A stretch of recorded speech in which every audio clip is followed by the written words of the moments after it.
Well, welcome to our first session in the Marine Corps Theater here for West 2024. Let me give you just a brief introduction of Colonel Phillip, or Colonel Ateem Phillip, and then I'll let him take it from there on just the train to fight and fight to win aspect that they're going to be talking about in this theater. If you haven't had a chance to look at the abstract, I ask you to take a quick look at that to see what this session is going to be about and maybe frame your questions around that. We thank you for your support in coming to today's session. And so without further ado, from the Marine Corps Communications Electronics School, MCCES, Train to Fight, Fight to Win, we have Colonel Ateem Phillip and his team. Sir? Thank you. Phillips with the S. Yes. Thank you very much, Mr. Black. So first, good morning, everyone. I'm Colonel Ateem Phillips, the commanding officer of Marine Corps Communications Electronics School. I'm very honored to represent the professionals of MCCES. MCCES happens to be the largest MOS producing school in the Marine Corps. Over 12,000 students supporting our operating forces. The title of this presentation is Train to Fight, Fight to Win. This title is part of my command philosophy. It embodies what we do internal within MCCES and what we produce to our Marine Corps. I'm accompanied by two of my commanders, starting with Lieutenant Colonel Scott Gurley, the commanding officer of Communication Training Battalion, and then Lieutenant Colonel Nate Lauterbach, the commanding officer of Air Control Training Squadron. So this is the agenda, some of the talking points we're going to talk about here. We're going to start with, I'll do some talking, and then I'll hand it over to the esteemed commanders, and they'll finish doing some talking. And hopefully, we leave enough time on the clock so we can have some questions. Now, the complete opposite thing you should do when you're playing a Patrick Mahomes offense. Never leave time on the clock. Never give him the ball last. Hopefully everyone understands that now. Okay, I'm glad you're awake. Let's dive in. So, our org chart here, you see at the top, Commandant, then you have Training Education Command, which we're underneath. Lieutenant General Imes is the CG of Training Education Command, but he's also dual-headed as a Deputy Commandant of Training and Education. Under General Imes is Training Command, Brigadier General Sullivan. I am one of 17 06 commanders within Training Command, 17.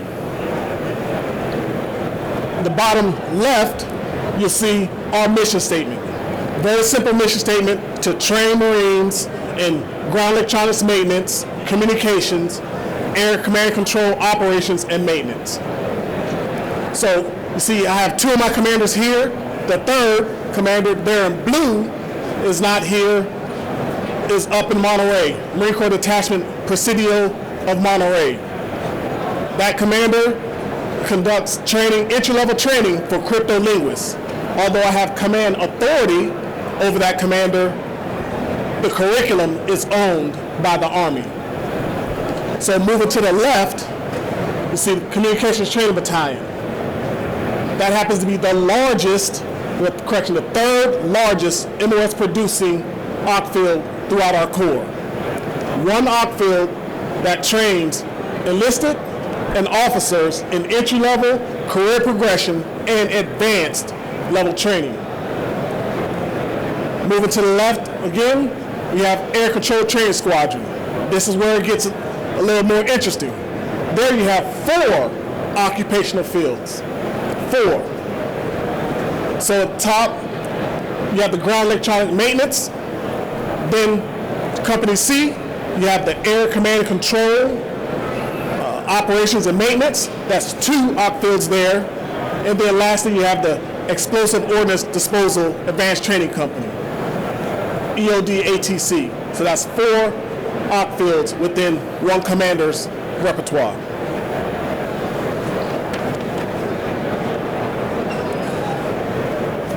So in 2021, I had the amazing fortune to sit in a small group session during my top-level school fellowship with then Chairman of Joint Chiefs of Staff, General Milley.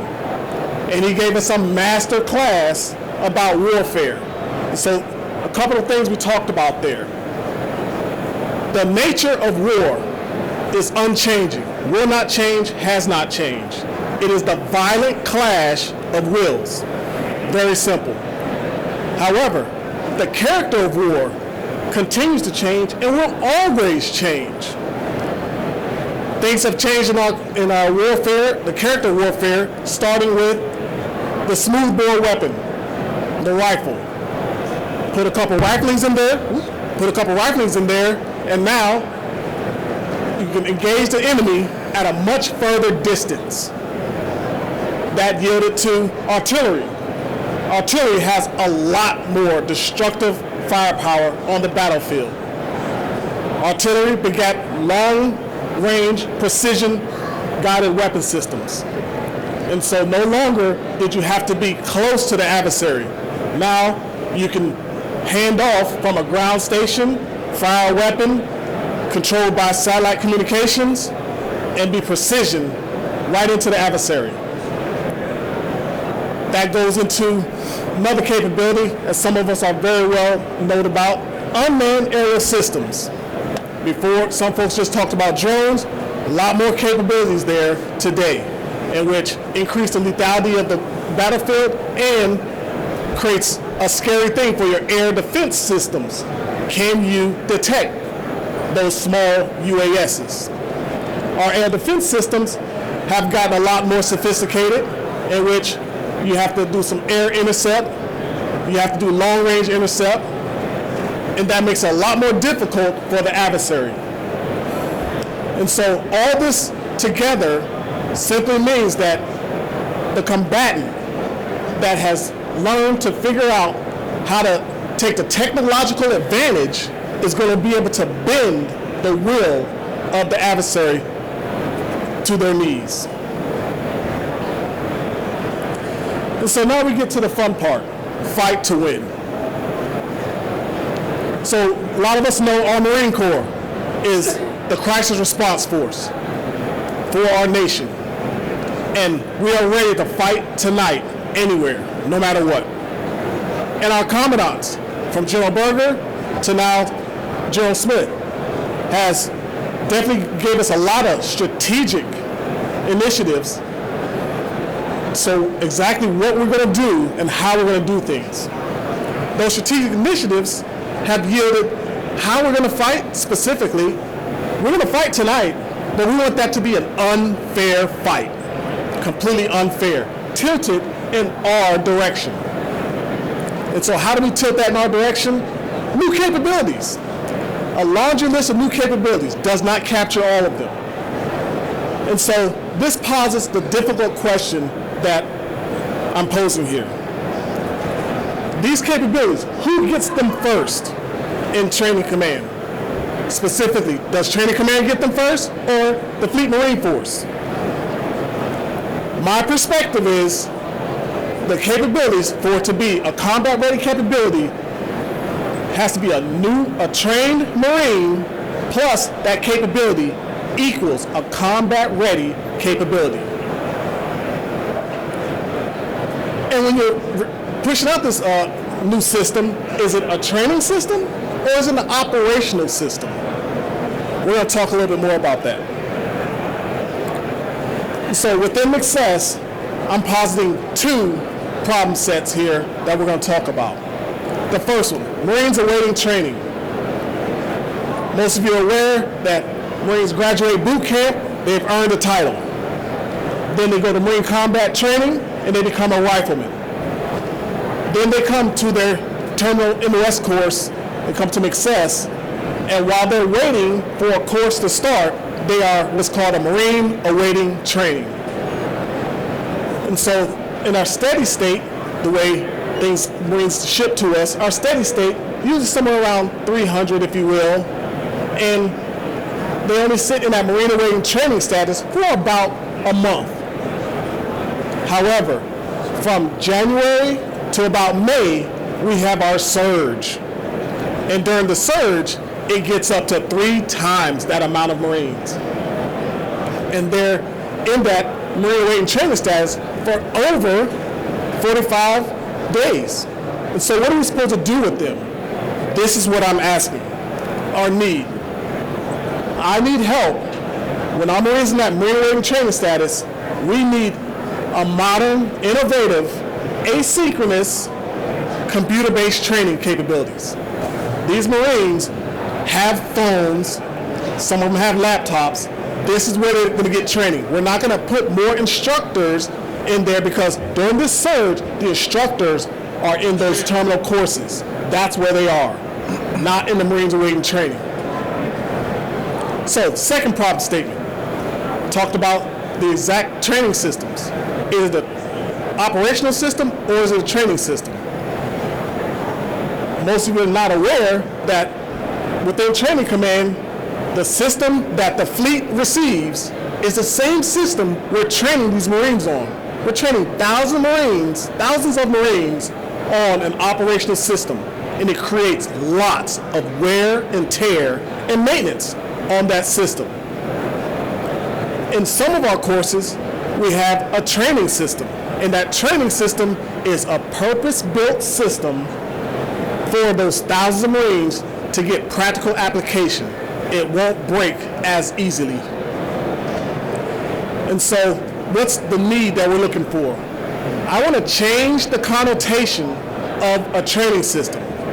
I need this training system to be the combination of a physical device that's purpose-built for thousands of students to plug in, unplug. And then, additionally, needs to come with a computer-based simulator so that they can, on their computer, they can do some more practical applications, again, without breaking the physical system, and then they can move over to the operational system. So, with that said, now I'll turn it over to the commanders we have here to talk about how we train to fight.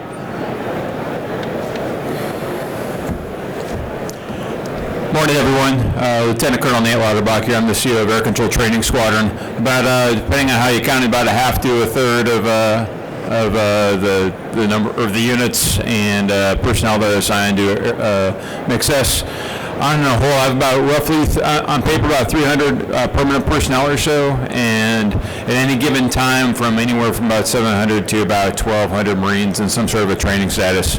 Longest course we run is about 54 weeks a year, so it's like a long, highly technical courses is what we typically run. We also have some shorter ones, mainly in the EOD side of the house, and we'll cover down on that. Just walking you through a few things. Company A, as stated earlier, that's ground electronics maintenance, a 28XX occupational field, starting out with a basic electronics course and then moving into a number of terminal courses after that. Company C, that contains both the 59XX Marine Air Command and Control Systems maintenance courses, as well as a 72XX Air Command and Control to include low altitude air defense. So everything from almost like infantry, Stinger missile shooters and machine gunners, all the way up to radar operator and maintainers for air surveillance, things of that nature. And then last we have the explosive ordnance disposal folks. Really, the way we're trying to get at things within Air Control Training Squadron is sort of in 4 different buckets right now. The first one, is really at the bottom of the slide there, is disrupt some of those industrial age classrooms. And that applies to every single POI that we have, from ground electronics maintenance all the way through the aviation C2, max maintenance, and EOD as well. We're trying to get to more of a learner-centered approach, some more asynchronous stuff, but there's a lot of room for technology in there, but it's not entirely technology. It's more of just disrupting how we operate in the classrooms, a lot more practical application, and getting away from sort of the PowerPoint rote learning methods of the past and moving in toward where basically in the past, you receive a lecture, there'd be a demonstration, you move on to practical application. Nowadays, you might flip it around. You might do a little bit of practical application first, where they sort of mess with the systems, try to figure out how they operate. You can actually interact with the systems a little bit, and then you can carry that on to lecture, and then practical application, and perhaps some employment, leading out ultimately to some sort of a culminating event where it actually feels like you've actually accomplished something. So that's going on in all the POIs. We're moving through that as long as through our course content review boards, as well as some introduction of some new technologies, basically within the lab type of environments where you can induce faults into the training systems that we have, and then the Marines have a chance to troubleshoot those. Within Company C, I'd say it's probably where we have the most change going on. A lot of it is driven by things external to external training command is developed and is coming from new operational concepts. So showing up there, you have crew anti-air weapons. What that is, that's really the disruption of air defense. So we've had the proliferation of drones, proliferation also of cruise missiles, and other sorts of systems that basically need to be destroyed in flight in order to protect our Marines. Given that, like we have a single training section of 1 officer and 2 officers on paper and 15 Marines on paper. The reality is it's 1 in 13 or so when you start doing the TO math and all the taxes end up being taken out.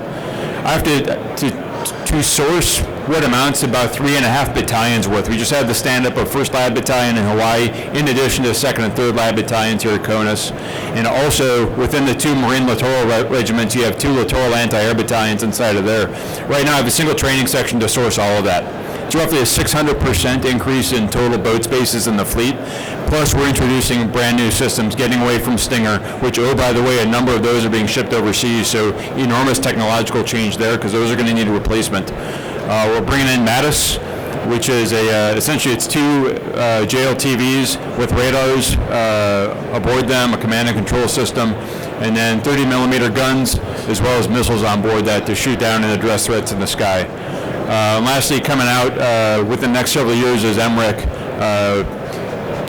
which is a capability right now. It doesn't have a formal name yet, but is basically conceived of as a kludging together of a number of systems from Israel as well as the United States to address cruise missile threats that are going to be popping up in the Indo-Pacific. They'll be receiving the systems first. We should be receiving them shortly thereafter. To get to the right level of capacity that we need, we're probably looking at increasing the size of the training section for air defense, probably around doubling it. And in fact, like right now, the SHORAD Working Committee, one of the working committees that ultimately reports up to DCA, they're talking about that as one of the topics is how do we get training right for air defense. So that's one piece of it. It probably means breaking them out into their own battery, and it probably means adding a bunch more systems, a bunch more capability inside of there. Additionally, another fleet ask is getting after the tactical data link training piece. So the Marine Corps was the last service to come around with Joint Interface Control Officers as an MOS. It's actually known as a 7216. It's going to be a warrant officer. It's a Command and Control Interface Control Officer because we have to come up with our own names for everything, right? Nonetheless, we are commencing right also this week. They're building the TNR manual for the 1,000 level training for that, and we're going to commence the POI instruction on that here coming in FY25. This is a very quick turn to move on this kind of to build a POI that quick and to start training the first warrant officers out there for the fleet. So given that, a way to conceive of this is like you can't think of them as Link 16 gurus. You can think of them as tactical data links SMEs, and they are that. But really, they're going to be your kill web designers.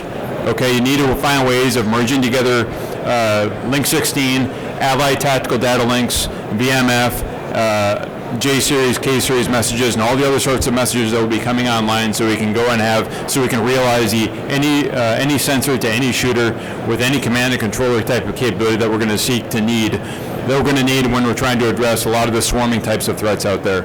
It's going to result in pressing down a lot of authorities down to the lowest level possibles in order to address the threats as they materialize. And the Command and Control Interface Control Officer, that Tactical Data Link SME, that's going to be a big piece of that, so we're getting after that. And then lastly, showed up in last year's Force Design Annual Update, they were discussing the Multifunction Air Operations Center, or MAOC, which was essentially it's a merger of Tactical Air Operations Center, air defense related type capabilities, and Direct Air Support Center, or DASC, air support control type capabilities into a single hybrid air command and control agency. And then additionally, you have centers and teams that are subordinate to that agency that you can spread around the battlefield. When you think about this, in some ways you could just put a TAOC and a DASC under one tent and call it a MAOC. That's not really what it is, though. It's going to take a lot more than that. We're going to have to merge command and control officer and enlisted pipelines, creating new MOSs, and we're in the midst of doing that right now. MASS 3, Marine Air Support Squadron 3, and FMF unit, which has been the experimentation location for the MAOC. They've been working on this problem set for well over a year now, and actually deploying it throughout Indo-PACOM. They are giving us their lessons learned from that so we can develop a POI and ultimately a 1000 level TNR manual as well for that. So getting to that will allow us subsequently to bring us to MOS mergers for 7208 and 7210 air defense and air support control officers, as well as their enlisted counterparts, and then to realize that new command and control agency. Downstream of that, you're going to see new squadrons being established and other ones being likely shut down or renamed and redesignated to get along with the new mission set. And then you'll be seeing these deploying throughout Indo-PACOM. So that's what we're doing here with an Air Control Training Squad. We have a lot of change going on. I describe it as like we're doing a lot of things within Company A and EOD ATC, and I'm really doing like open heart surgery on Company C to bring about the new command and control age that we're operating in, as well as to bring about hopefully establishing a new air defense training battery within Air Control Training Squadron to get after that air defense threat. That's what I have for Air Control Training Squad. I'll hand over to Lieutenant Colonel Gurley here. Thanks, Knight. Now, again, Lieutenant Colonel Scott Gurley. I am the CO for COM Training Battalion. We train 99% of the communications field Marines, both officer enlisted and both entry-level and advanced courses. The boss talked about the surge a little bit earlier. Right now, I'm sitting at about 1,350 students on deck with a staff of about 167. I will surge up to about 1,500 students at the max, right? So this, when we talk about the MAP population, that is a significant concern, as the boss outlined. Additionally, I have 3 communication training centers, one at each of the MEFs, one at Pendleton, one at Lejeune, and one at Okinawa. They focus on Marine-specific training as well, but also a lot of industry certification type courses are offered there as well for fleet communicators. So I wanted to kind of touch on a couple of the things that we are working on at the battalion. We briefed the Expeditionary Communicator course here last year. Hopefully if some of you were here, you do kind of remember that. But at the comm school, we train when the Marines, and especially the enlisted Marines, come in, they're set to go down a specific pipeline, right? The 062X is our transmission pipeline, narrowband, wideband systems. We have 063X, which was our network administrators, and we have 067X, which is our data systems Marines, right? So typically the Marines will come in and they will stay in those tracks and those MOSs for the preponderance of their career. Now with the Expeditionary Communicator, we're taking all 3 skill sets from those pipelines and training the Marine to be savvy in all of them, right? So why are we doing that? Well, with the Commandant's guidance, General Berger and now General Smith, we're continuing to push with force design, and we're prepping for the fight that we think is coming, right? And as you think about expeditionary advanced-based operations, these are the type of Marines that we're going to need out there performing distributed ops. You can see on there we have focused heavily on the MLRs. 3rd MLR has sent probably approximately 10 Marines to us, and they have paid immediately results during their exercises. 12th Marines had a couple come last class, and again, paying dividends across the board for them. Current state, we've ran 2 classes already, 2 pilot courses, and we're getting ready for our 3rd one starting at the end of the month. Future end state is we hope to be able to run 2 courses a year there, or at the schoolhouse this year and in the future. Again, can't emphasize enough the success these Marines have had in the operations. So a plug for the Marines in the audience. Please, if you have Marines that you want to get there that meet the requirements, it is a fantastic course and highly recommend you trying to get in the Marines. They are definitely a value added and a force multiplier. Another big initiative that we're looking at is our virtual learning environment. So right now, there's not really a set lab where our data and networking Marines can have 24-hour access 7 days a week to get in and do some practical application, right? Even at the schoolhouse, we have a set amount of limited equipment. We try to get them on there. But with the virtual learning environment, we're trying to get it to where in the schoolhouse, but then also any Fleet Marine Force communicator can access this lab, this learning environment, and work through our curriculum that we will upload into it, right? So if we think about, let's think about an entry-level Marine coming in. He was given a homework assignment to work on his own time in the barracks, right? He can use a username and password to log into it. He can work through a series of 10 steps to complete the task the instructor gave him. Let's say they work through tasks 1 through 7 and they get stuck. Well, they have an ability to drop a question into a forum or ping an instructor or phone a friend, right? So it'll be a bit of an interactive capability to it as well. So great opportunity, really kind of in its infancy right now. Our goal is to be IOC with our Chiefs courses this time next year, but then we're just going to continue to roll it out across our courses, and then, like I said, FMF wide, right? It's going to be a great capability. And I'll tie it into, getting in the refresher courses you see towards the bottom. But I see it as a great opportunity for when you have Marines coming off an SDA, coming off MSG, drill instructor duty, and they're trying to get back savvy into their MOS. I think this will be a great opportunity once we get it up and running.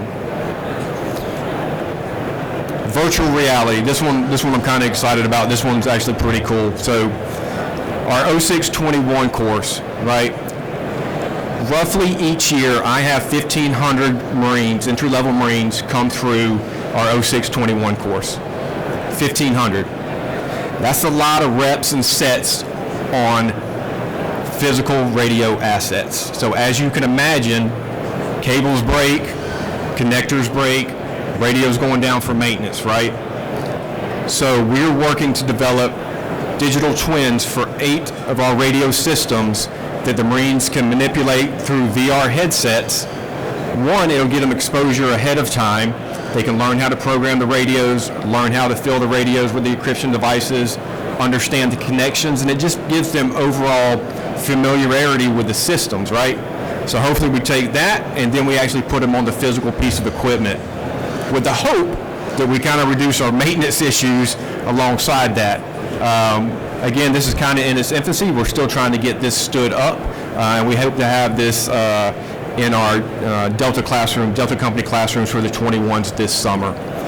But why are we doing it again? It's the new way of learning, right? These kids, these young Marines are coming in. They're very, very experienced with VR. They used it. They love it, and it just makes training interesting for them, right? Seeing how well this goes, we may incorporate some of our other transmission pieces in there just for familiarity overall. And then finally, just wanted to touch on our online course offerings a little bit, specifically our hybrid Chiefs course. So this past fall, we ran a hybrid Chiefs course for our 0639 staff NCOs and our 0679 staff NCOs.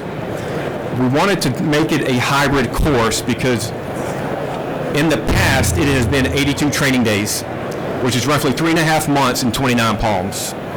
And no FMF unit wants to lose their Marines for that long, especially in those critically low density MOSs, right? So what we did is we split the course down the middle for a 40-day non-resident portion that focuses on the lesson-based classes, right? They worked on it on their own time. We had weekly engagements with instructors. And then the second 40 days, they came to 29 Palms, and they actually heavily focused on the practical application of it. Pretty good success. The fleet enjoys it because they lose their Marines for less time, 40 days as opposed to 82 training days. The Marines enjoyed it. They offered a lot of good feedback after this pilot course, so we have some tweaking to do to right size how many days for the non-resident and how many days for the resident portion. But this is where we're going in the future for the Chiefs courses. We'll offer 2 Chiefs courses this year for the 39s and the 79s, one in April and one in roughly July. And then I've already started pushing my staff to start working the transmission Chiefs courses to do the same thing. We'll do 2 Chiefs courses on the data side this year, looking to next year to do 3 courses, and my transmission Chiefs courses are already running 3 courses this year, right? So this is the way of the future for us, because doing it hybrid like this allows me to add that additional course in each year to hopefully help grow that low density population MOSs, right? Additionally, there's a cost savings, even with increasing a course a year for each of them. There's a cost saving of over $1.5 million on TAD per diem and all that stuff that the Marine Corps is saving. So definitely a way we're continuing to push and save the Marine Corps some money there. The CTCs I mentioned, we're trying to facilitate making some of their courses hybrid, again, just to reduce the amount of time that they're away from their fleet units. And then I touched on it earlier, the refresher courses. One of the biggest gaps that I see is, again, our staff and COs that are coming off of an SDA, right? They spent 3 years on the drill field. They spent 3 years recruiting. And we all know that technology changes at the cyclic rate, right? And so what can we do to get them slightly dangerous when they get right back into the fleet and they're trying to learn their MOSs again, and what has changed since they left their MOSs? So that's something we're trying to focus on and get after. Really kind of starting that initiative now, but hope to have something in development in a pilot maybe by this summer. It's clearly a need. It's clearly a need that we're trying to address and get after. But overall, that kind of outlines just some of the different methods of techniques of training that we're looking at getting into the battalion. Positive feedback writ large. And again, cheap plug for Expeditionary Communicator and the Hybrid Chiefs courses that are no longer a requirement for promotion. Please still continue to send your Marines. It is a fantastic course and they will get a lot out of it, I guarantee it. So that's all I've got. Thank you. Okay, so now we get to the point in which the question and answer portion. So please feel free to come to the microphone if you have any please questions. come up to the microphone if you have a question.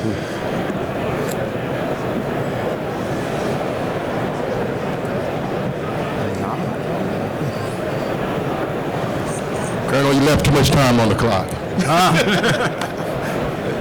Of course, Oh, yes, sir. the ringer. Lieutenant Colonel Gurley, what product did you buy for the VLE, or did you build it out by yourself? So, if I understood it correctly, which product did we purchase with the VLE? So, VLE is currently in a pilot portion in which we have chosen one vendor that can support all of our requirements, and our requirements are pretty robust, in which it's not a matter of just having the capability of doing router switching, server stack, VMware, all that on the same platform.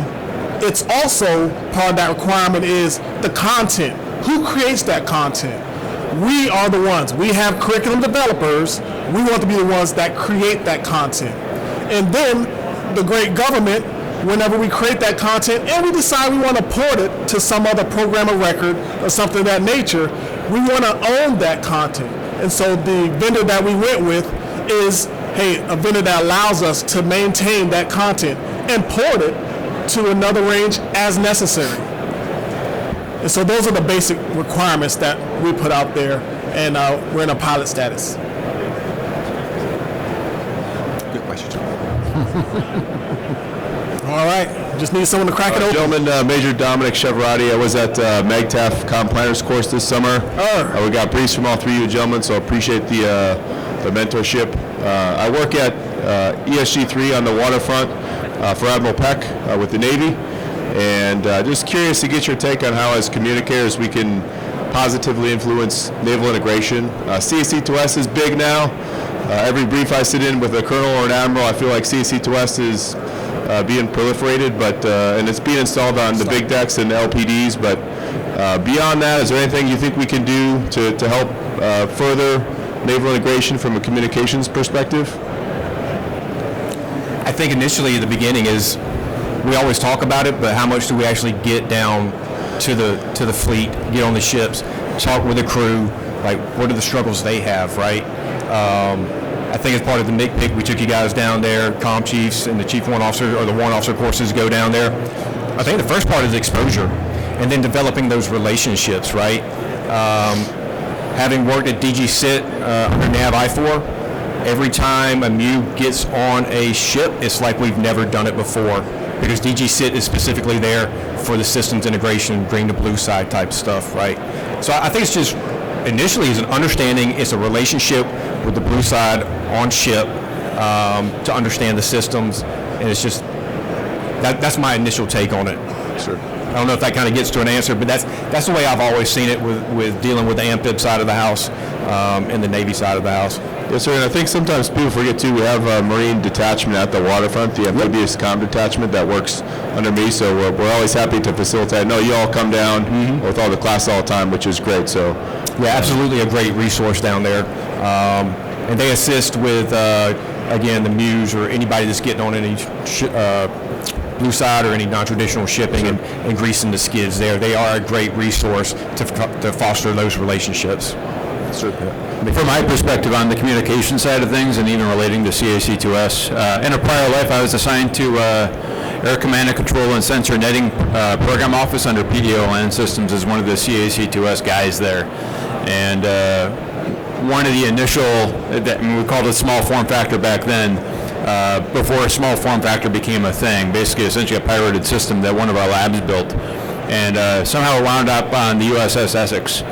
And we found out the complexity involved in trying to port over basically electrons that are living on either SSDS or Aegis to electrons that are working on canes. And I have command and control information that is relevant and timely that is required for decision making that exists on both networks. So anything we can possibly do to address those connectivity problems, where for very good reasons we try to keep SSDS and Aegis as its own thing, because certain kill chains and kill webs live on that system that need to be the sanctity of those needs to not to be ruined at all. But at the same time, we need to find a way of siphoning off that information towards CAC2S and from canes, where you have things like VMF and the K series messages living. One other thing I'll talk about too is it's not just about the systems. It's also the operators, and it's also the classification of those operators. These systems are proliferating into maritime operation centers and the MOCs across the fleets, and too often, and this is a Marine thing, I think it's mainly because a good way of saying it is we're cheap. We're unwilling to invest in the right kinds of security clearances and the SAP read-ins that are necessary in order to gain access to a lot of the information that exists on some of those higher classification networks. Things where national technical means are going to be feeding in, and I need to grab mensurated targets for a Liu Yang or what have you out there that's floating around, and we need to kill it. Okay? Well, I have a command and control system where that information should reside, and I have operators that need to be able to see and interpret that data in order to make the appropriate weapons and target match against that. That is a problem that we have as a service. I don't think there's a great answer for it yet. We just need more TS, we need more SAP, we need more of all that stuff. Or on the technical side, there might be cross-domain type solutions where we're able to port over, maybe strip off some of the higher classification metadata that goes with some of the messages, and then maybe we can operate with a downgraded classification track, things of that nature. So there's a whole bunch of communication stuff. That's a layer of technology where the communicators are operating at a different level above it. Layer 7, whatever protocols, it's almost the exact same thing but applied to command and control, right? That's a lot of the problem set that the Marine Corps is dealing with whenever we're trying to do the fleet engagements. Yes, sir. Appreciate that, and I was going to probably talk to you offline about it too. The one thing we're running into with an exercise coming up is getting those billets coded for TS so those operators can work in TS spaces would be a big help, because a big exercise like RIMPAC, where we need them to work in a TS skiff, we have to sometimes put those operators in a different room. 100%, But CSC to us is great capability, and appreciate the perspective on us integrating that. So thank you. Happy to talk to you afterwards. Yes, sir. Excellent. Thank you. Thank you. Gentlemen, Lieutenant Colonel Amy Rosnowski, sir, good to see you again. The Deputy Senior Marine at Naval Postgraduate School. I'm going to dovetail off a quick comment that you made at the very end about the Expeditionary Comm course and the Chiefs course not being required for promotion. Kind of question is, out of your perspective, is that because the inability of throughput to get everybody the chance to go, or is this too much time away from the fleet?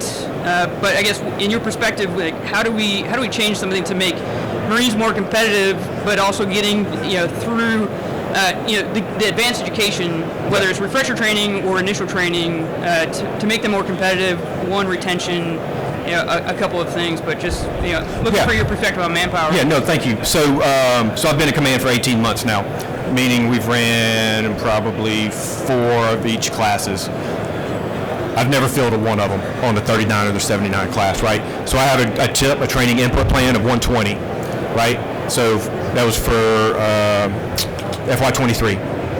I hit 60 for one class and 40 for another class at the Chiefs course. So it's not a throughput issue that the school scouts can't handle. It is really the low density of the MOSs, right? Coupled with the Fleet Marine Force units are busy, right? 82 training days, 3.5 months away is a hard pill to swallow for them, right? So before that MAR admin drop, that's why we wanted to go to the hybrid course, less time away from the fleet, and then allows me to add a third course, which we were aiming at for over PCS season to make it a little bit more palatable. Come to it and then go to your next unit. That was all in the works until that MAR admin hit. But I'll tell you, for the first transmission chiefs course, I had 50 that were registered, 35 are in class right now. So we did take a hit. But it comes down to the individual Marine. We will have the opportunity, we will have the training, we will have the classes, we will do what we can to facilitate it for them. But on the 39 and the 79 side of the house, I mean, it is such a low density population right now.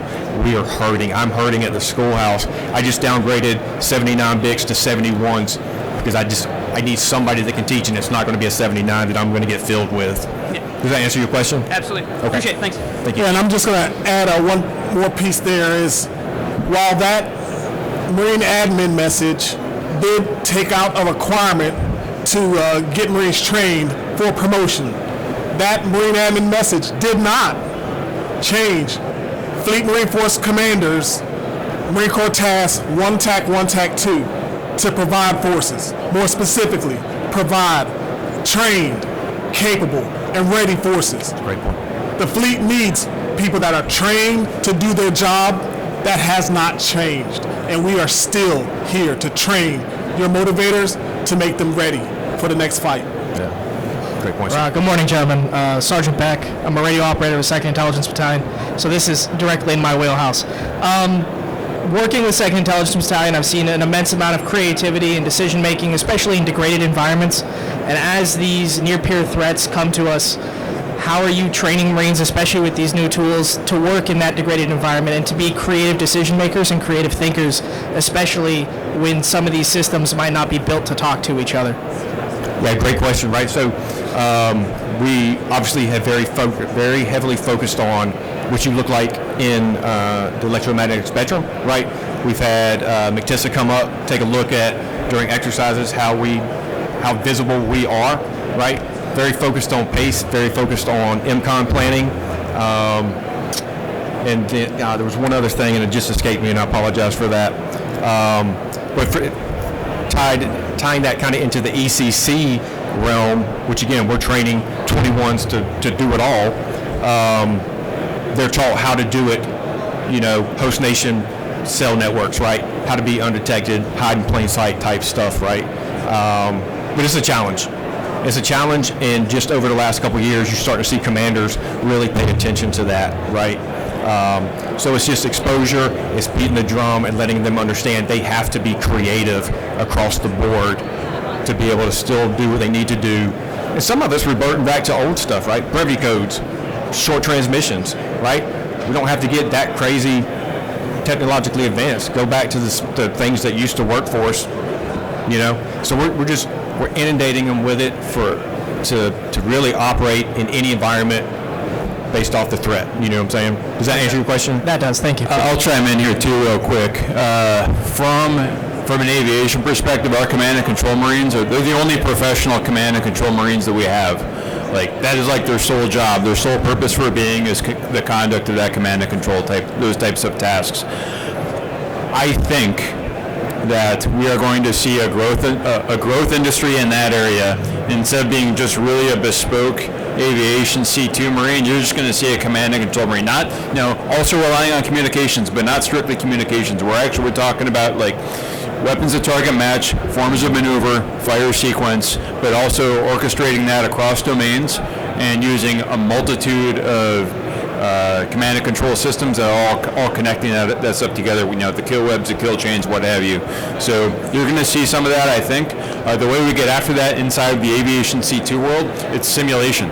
It's a ton of simulation and presenting very high levels of novelty and large levels of stress whenever we're trying to train both individual Marines as well as crews. And we'll inject failures and faults into systems both on a technical level. We'll say, sorry, this guy couldn't show up, or he's out of the system for one reason or another, or and then how does the degradation plan? It's not just pace for the equipment, but it's pace for the agency, and it's also pace for the net. It's pace for the position. It's pace for who owns the authorities, and all those things, and how you manage degradation in space and time. So all that stuff is handled with good solid planning, briefs, debriefs, and simulation as much as you possibly can. Thank you. How you doing? This is Will Bush, DCI C4. So I'm going to ask a question, put you guys on the spot here. So as a graduate school back in 99, 98, going way back here, but the question I have, first of all, I think you guys are doing an outstanding job. I love what I'm seeing as far as the hybrid clouds, the hybrid courses, the virtuality, all on board, by the way. Question for you with the VLE piece. Is this going to be an opportunity for, let's say we want to do something for the Marine Corps, the enterprise outside of the schoolhouse, cybersecurity, ISSM training, courses like that, continuing education? Is that something that we can look at and talk about for the VLE? Is this going to be just outside of schoolhouse? I want a continuous education type of idea here. Yes, thank you for that, fast pitch one right down the middle. I'm so excited about that one. So, yes, the virtual learning environment, how is that going to work outside of training command? How is that going to support the operations forces and possibly even the joint force? So that's what I'm so excited about, this virtual learning environment in which it's a cyber range, and it gets after the fact that the IT community, we're not the only ones that do network and data systems training. Also, over the air command control systems, they do the same thing. 2651, Intel systems engineer, they're also doing the same thing as far as networks training. So this range is going to go beyond the training command. And so then, as the CO talked about, that motivated at the comm battalion that comes off recruiting, and then, hey, can only do the motivated supervisor stance for an exercise. No, that motivator is going to have the opportunity in their nights and weekends to go to their website, plug in from the comm battalion, wherever they are, and actually do asynchronous training on this range. And then when you push that into more of the information system security managers, folks that are really helping us get all these capabilities onto our networks. That's just another capability that's going to be plugged into this. So asynchronous training, virtual training, a lot of training that you don't have to physically come to 29 Palms to do. Yes, this capability will support all of it. You have an advocate for me, so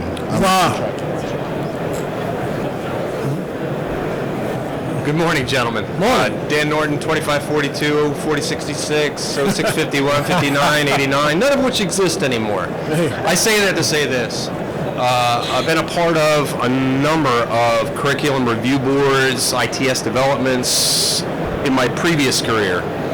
I'm looking for your opinions, and opinions only, on injection points for observations. I run an assessments team for that, man, and on behalf of the CIO, and we go out and we been to the MEF, we've been to garrison organizations, and we know how it is. Sometimes you show up and you know a little bit about something, so you are the ISSM, you are the ISSO. Yesterday upstairs I heard we need to make it so that many folks across the community can appreciate IT and the great things, AI that's coming along, I think what they said was when the six starts talking, everybody's eyes glaze over because they're talking about technical things. That's not acceptable anymore. So when we, and I mean me and my team, have observations, we went out and we see these, I won't call them deficiencies, knowledge gaps. How about that? Where can we inject that? I would love to be invited to the next curriculum review board for a number of MOSs, officer and enlisted, if that's possible. Your opinions on where we can inject that information? So, opinion on where can we inject when the assessment cell sees issues with training execution, where can they inject that back into the training education command environment? So there's already a process pre-built in which we do course curriculum review boards per each course. They go routinely. If you don't know when they go, hey, just ping us, we'll let you know. And then also at any point in time, one of the reasons, hey, you get to see us, send us a note because, hey, out of cycle things go.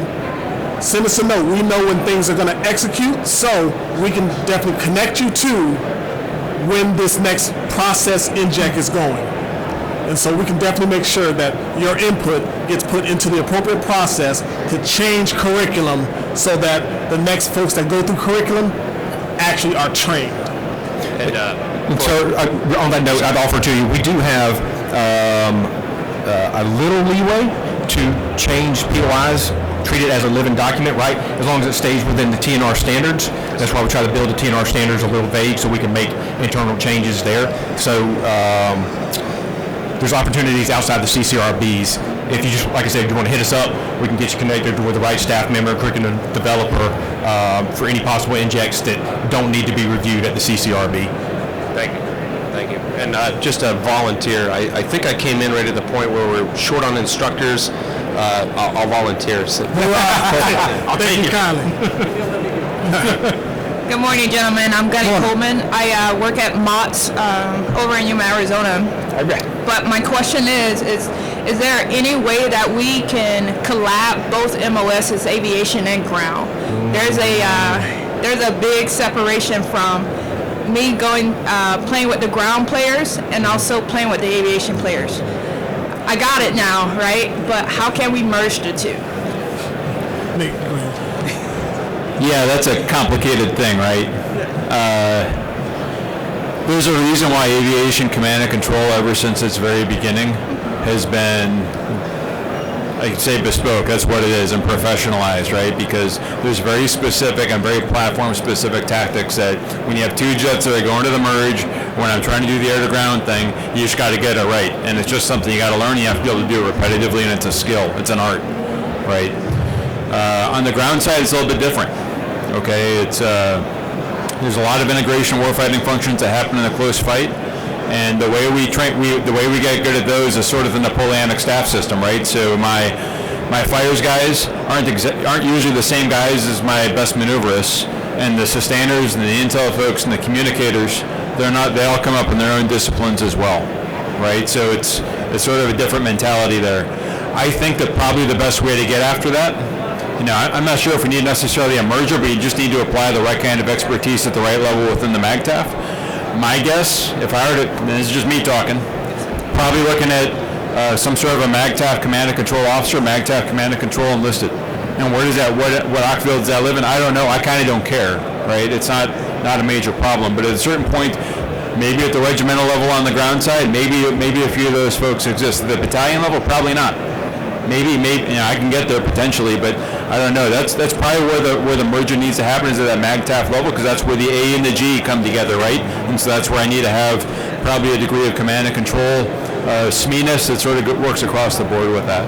So that's probably my guess on that, but it's tough because at the end of the day we're a tactical air force that's bolted on the side of a ground army in a lot of ways, right? So how do you merge that C2? It's a challenge. Thank you, sir. All right, so 5 minutes left on the clock. I think it's the last question. Morning, gentlemen. Master Sergeant Kraft, 3rd Tracks.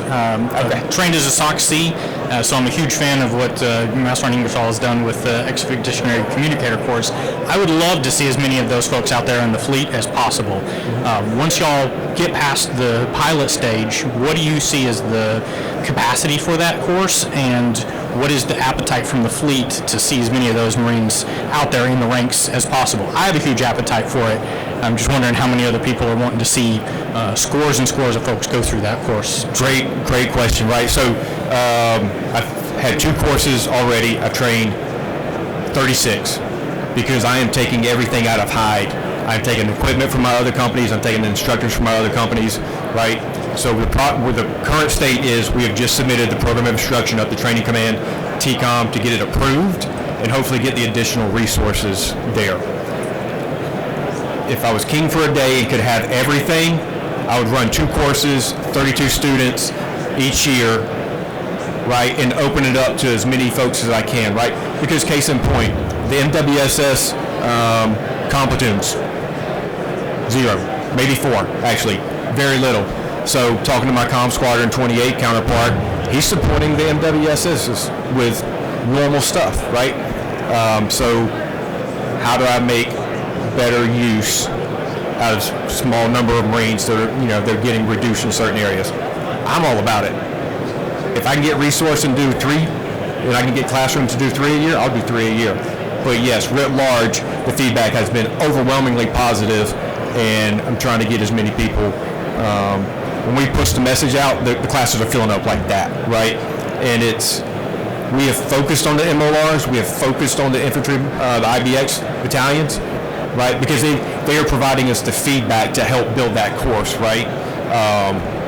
Starting to open it up. And we've had 9th Comm in there as they do their expeditionary comm teams. But I want to be able to get Comm Squad 28 folks in more and MWSS folks in more, right? Stepping stone approach, just trying to get there. Thanks, sir. Thank you. Okay, so I think that closes things out. And so on behalf of the professionals of MCSS, the leaders in front of you, the outstanding executors behind you, we are proud to support the warfighter and all the capabilities that you saw and that you will see. More specifically, at MCSS, we're proud that we don't wait for leadership guidance. We understand intent, and that's what they are executing on, is the Commandant's intent to get after it. And they are definitely getting after it with so many outstanding things. So thank you very much, and that's all. Thank you, Colonel Philipstein.